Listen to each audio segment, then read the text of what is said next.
Hi, I'm Judith Dreyer. Thank you for joining me for this podcast series, The Holistic Nature of Us. I invite you to take a journey with me into a better understanding of the concepts behind our holistic nature and how that ties us directly to the natural world around us.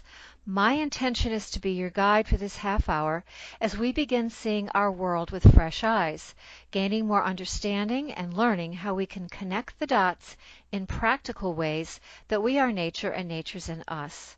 I feature a broad range of guests deeply concerned about the environmental issues of our time and more, authors and educators, practitioners, and others whose passion for this earth and for all species help us create sustainable bridges of understanding.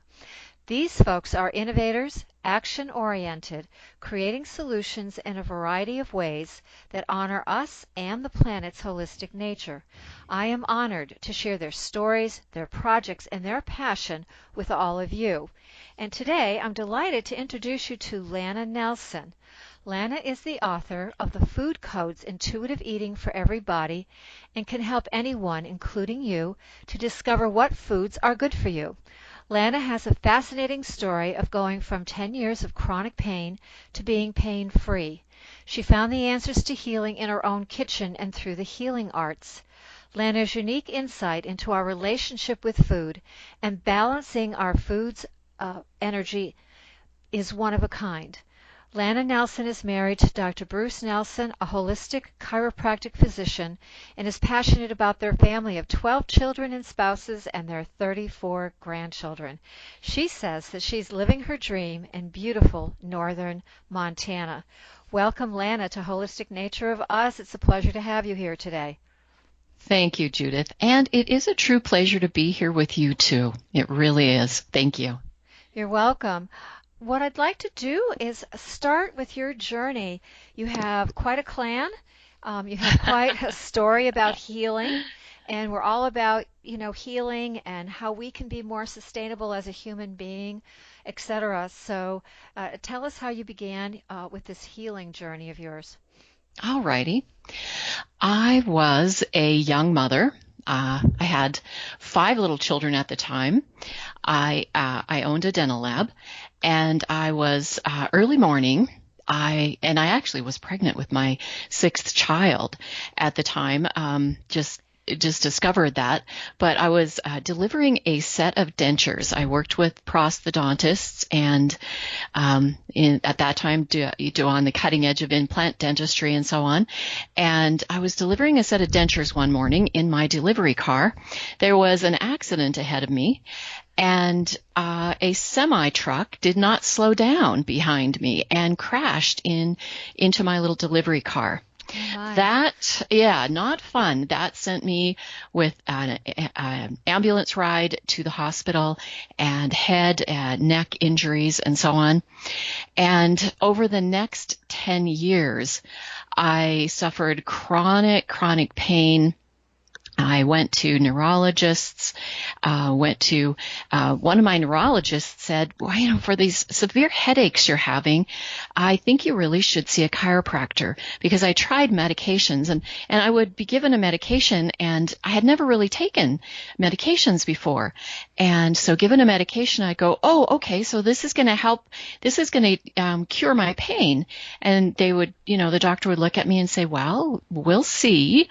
And mostly it was things like muscle relaxers, and it didn't help with anything. It actually just made me woozy so that I couldn't really operate much.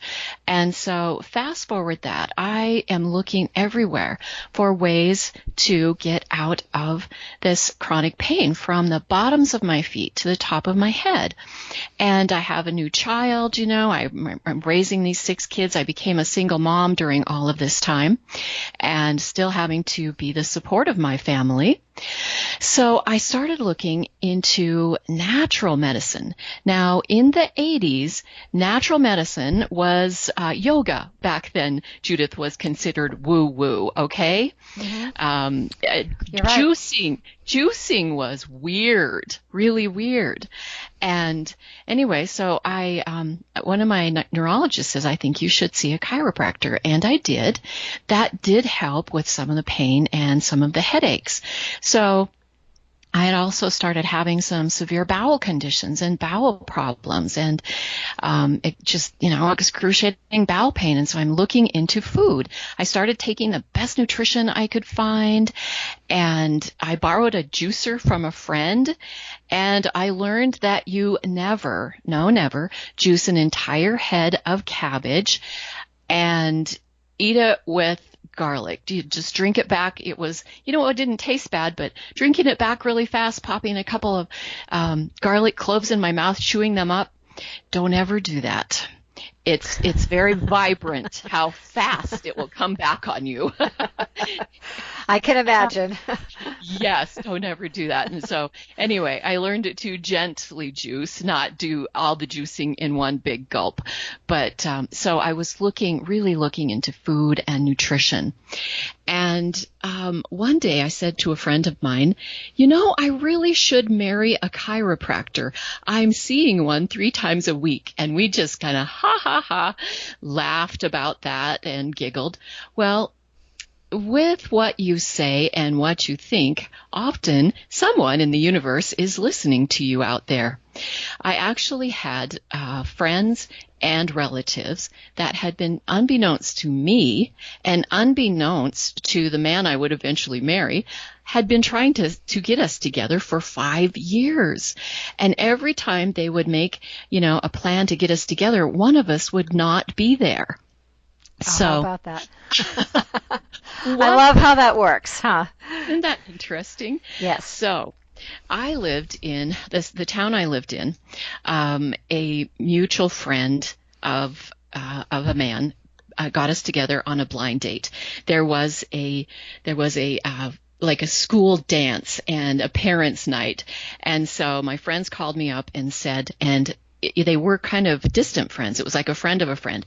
We have someone we'd like you to meet. And I'm going, oh, gee, I don't do blind dates. No. But anyway, we did meet that night, and it was like, wow. We just clicked. And his name was Dr. Bruce Nelson. And I said, well, what kind of a doctor are you? And he said, I'm a chiropractor. And then we kind of started giggling, and I'm going, oh my gosh, you're the one that my friends and family have been trying to get me together with. And he goes, oh my gosh, you're the one that they've been. So we just had a good laugh about that meeting.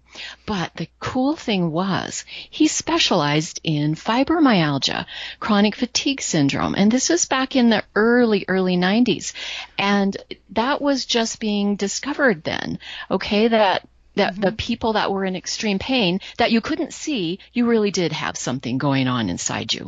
Right. And so within about 2 weeks of meeting him and him working with me with his special chiropractic techniques, I literally had full range of motion in my head and neck. I was completely out of pain. And fast forward that, we have been married for 27 years this year. Wow. So, what a great story. Not only for yourself personally, but just for a healing journey to find somebody who was receptive to hearing you, number one, and having the courage in his own career to pursue something that wasn't in vogue at the time. It was sort of cutting edge at the time.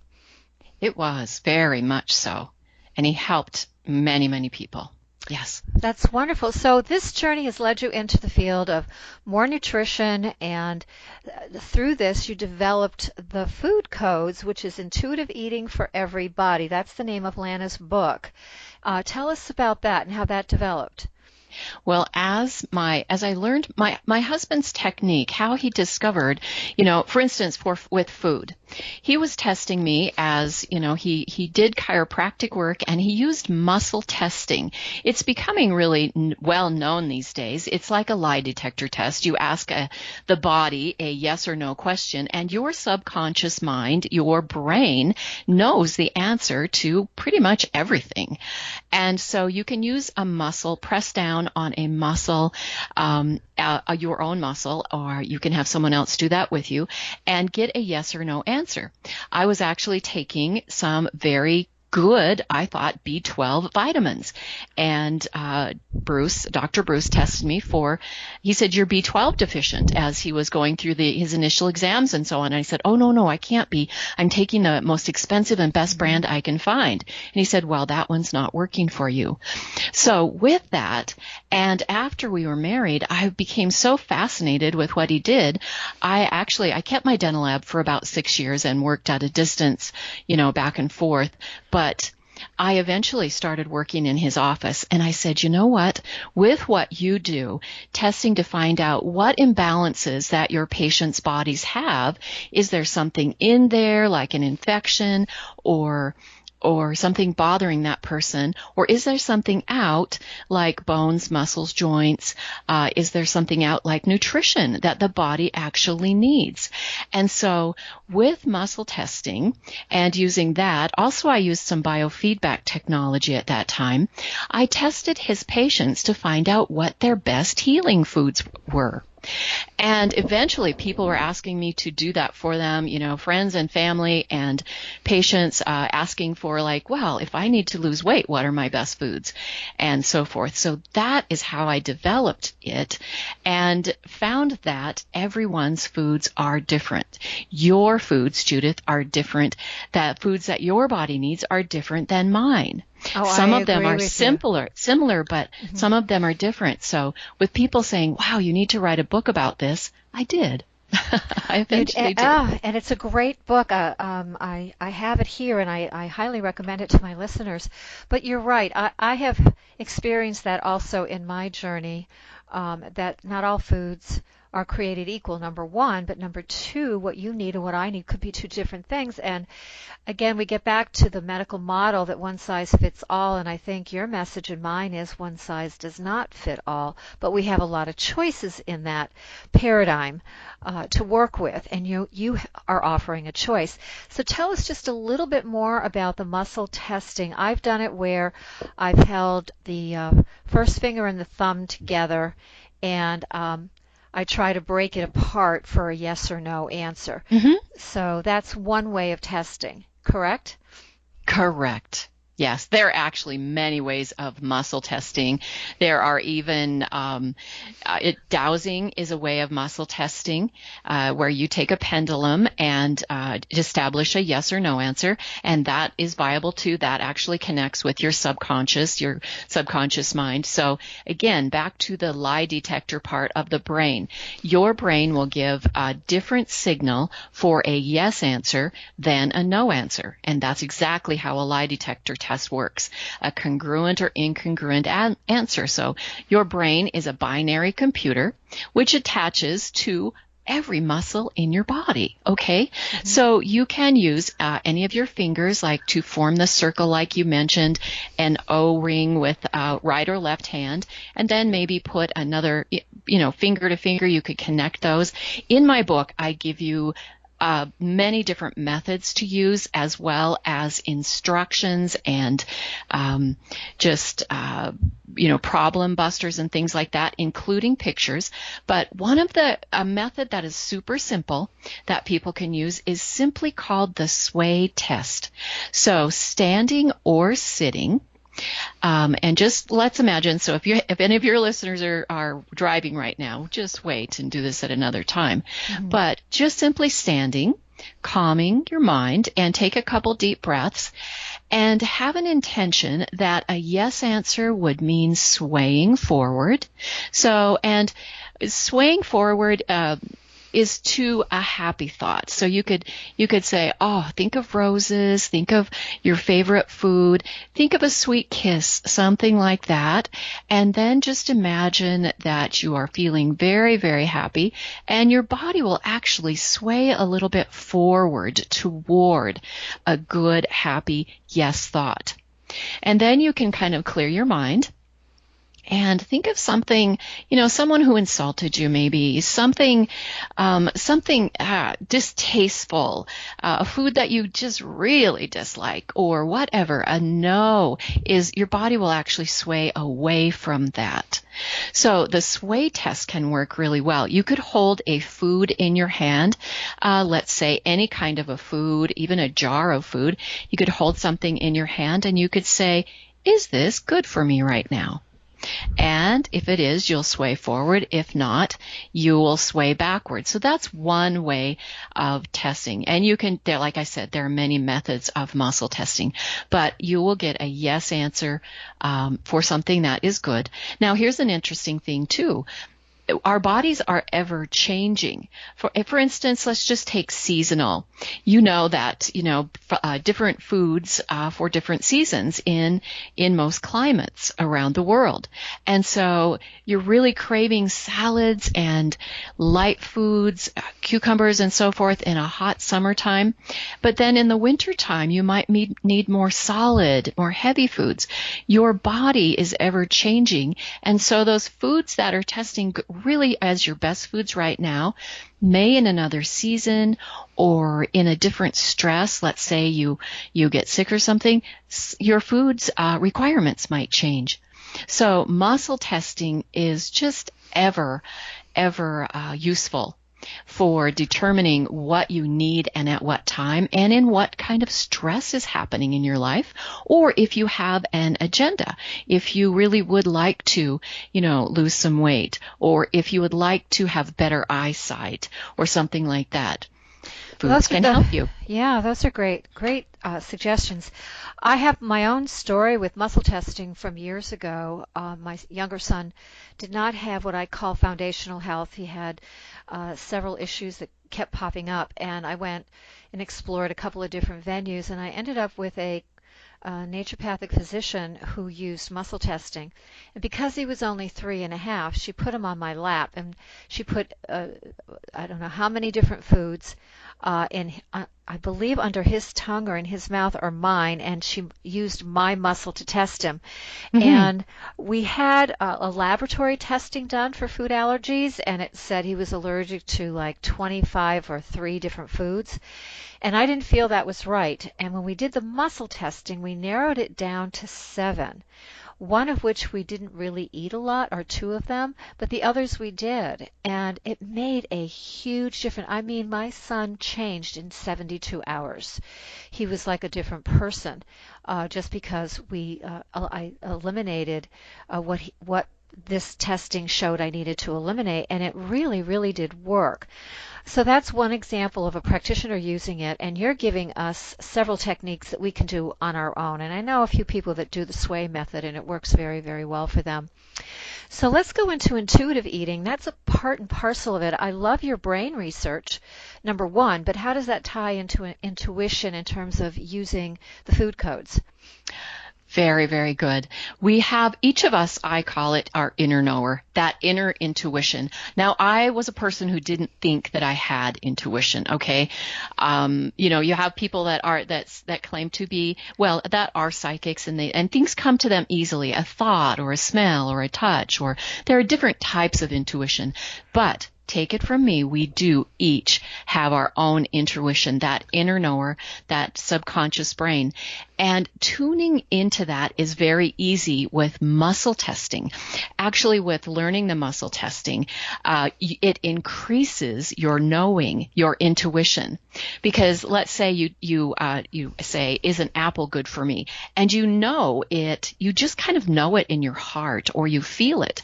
But then you use the muscle testing and it says, yes, an apple is, it's a very strong answer. And then you could say, is a beet good for me at this time? And you kind of feel repulsed by it. And that is a feeling or a knowing. So some of the things that we are already feeling or knowing, or for instance, our intuition will tell us as the season changes, oh, I really don't feel like a salad right now. I really feel like a soup. I feel like some concentrated, food. So your intuition, it's there. and how you can, I give you an idea of in my using your intuition in my book of knowing when you're hungry and knowing when you're full. Because we've lost that internal intuition. A baby is born. Every person is born. A baby's born with intuition, knowing what they like, what they don't like, when they're full, and when they're not. And I give you some tips in my book on how to know that. And so each of us does have that intuition. We've just kind of gotten away from it as we've grown up and learned different things and learned some prejudices, actually, about food and about life. Does that answer your question? It does, because I think what happens in the food world, our portions have so increased out in the outside world. And I believe there might be a study, correct me if I'm wrong, but the more food you put on your plate, you have a tendency to eat more. And that overrides that intuitive ability that you're saying about hunger versus not hunger. So one of my guests on my show has been an Ayurvedic physician, Dr. Gerson, down in Florida. And in the Ayurvedic system, he recommends that you pay attention at every meal to when you're like 80% full, so that you don't feel really full or you don't feel a lack of, but to train yourself to understand what it means to feel nicely full, where you're not feeling stuffed or like you've overeaten, like you can't you can't move, those kind of feelings that we get when we go to a restaurant and we overeat, or parties, or that kind of a thing. And I think that is a missing understanding for most of us, because we don't think that way. We see this beautiful plate in front of us at a restaurant, and we're paying for it, so we either take half of it home or we eat the whole thing. You know what I'm saying? Yes, we're taught to clean our plate, but I give you in my book, I actually give you an energy exercise on how to use muscle testing to know when you're full, because your inner knower knows it before you feel the fullness.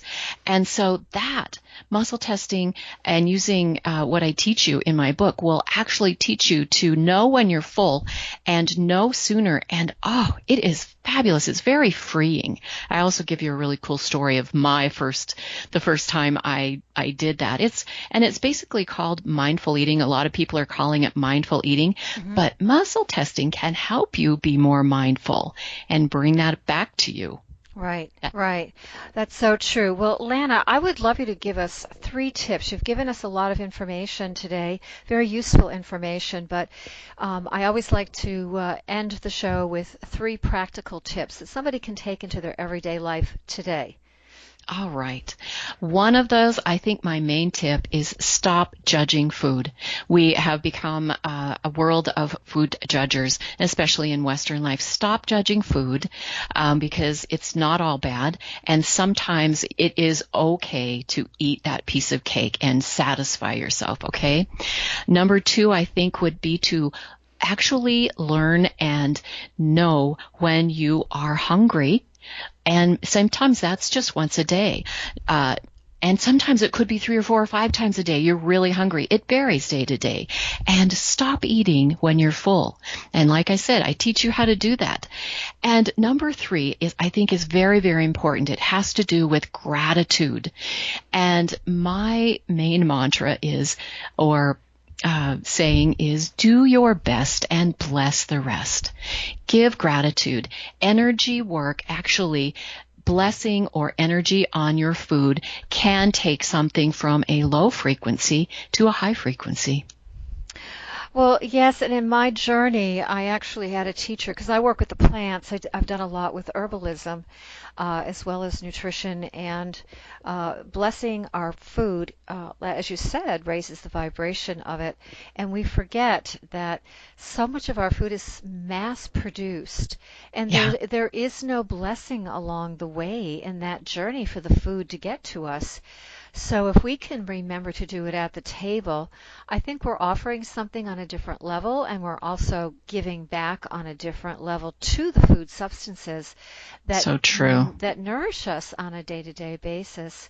And we need it. We need it to survive and to thrive. And I think some of our food, quote unquote, is maybe this is my judgment that I need to let go of, but some food I think has poor quality nutrition in it, Hmm. and that I think your system of checking in, whichever way it works for you, can actually allow each of us to make a better decision about what's right. And I agree with you. There's some times when food is actually good for us that may surprise us. I can give you an example. I was getting into some metaphysical work, and I was doing a lot of meditation, and I'm a very strong dreamer, and I was craving Genoa salami. Uh-huh. And my meditation teacher said, that's okay. That's what you need to stay grounded. Other people need to give up the meat, for example, because they need to lift up more. So we get different messages about food and what it means for us, and all I'm suggesting is for people to pay attention to themselves, as you so beautifully say, with what's right for them in any given moment. Thank you for that. That was beautifully said, Judith. Beautiful.